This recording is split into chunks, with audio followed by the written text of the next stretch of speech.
Black Girl Tamales is a fusion concept where you take south of the border with classic comfort soul food. Instead of the traditional chicken and pork tamale, we do a collard green and smoked turkey, smothered pork chop, oxtail, crawfish, etouffee, boudin, gumbo, jambalaya, and many more.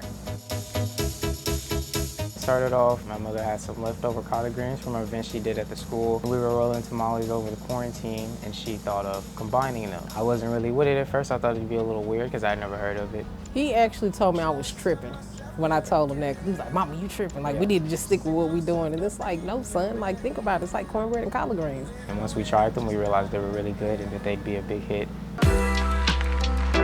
I learned how to make tamales from my grandmother. Back in the day, she lived out in California. Her first husband, he was stationed out in California, and so was one of her Hispanic friends, taught her how to make tamales. And so when she came back to Texas back in the 60s, she was the help. Like, she cleaned houses and stuff, and so tamales was her side hustle that she did. I learned how to cook when I was 8. She taught me the basics, so she definitely planted the seed for me to learn how to cook.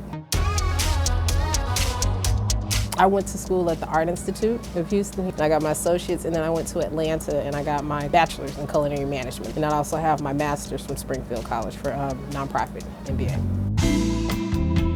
With Houston being the melting pot, Louisiana has a heavy Cajun Creole influence. So it was just like, what else could we do? We got the collard green, and I was still doing the traditional chicken and pork. And I did some oxtails that weekend. And so pulled the oxtails off the bone, I was like, this is it, everything that goes with cornbread. So soul food tamales. It was like something outside of the box. And that's what really made the concept skyrocket. Because again, nobody's doing it.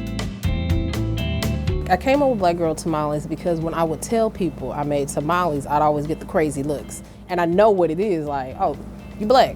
And it's like, yeah, but I make tamales though. If you can cook, you can cook.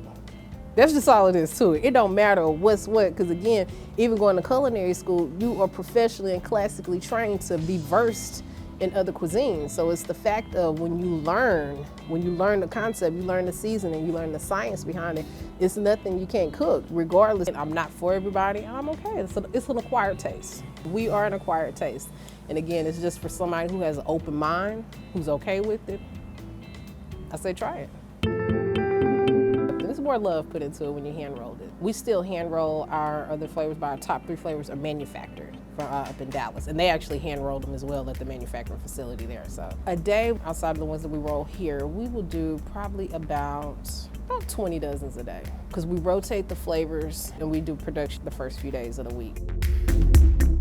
He's always been my sous chef. Like, he's been cooking with me since he was 3. Like, anytime I always pull on, "Son, come taste this." And he has that look that lights up. I was like, I know it's a hit. He's solid. Like, he my muscle. He's my VP. Dynamic duo. Kind of like her assistant. You know, when she's busy doing other things, I'm the one that rolls out the tamales, you know. I help her with anything she needs. So I'm the assistant to her. My customers are foodies. I really cater to the African American market, and I really to the Hispanic, just whoever likes good food. The reaction that I get when I tell them, like, wait a minute, what? We gotta try that.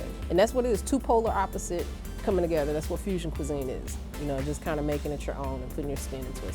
Whoever likes good food, whoever wants to support it, I'd love to have you, and I'll always feed you.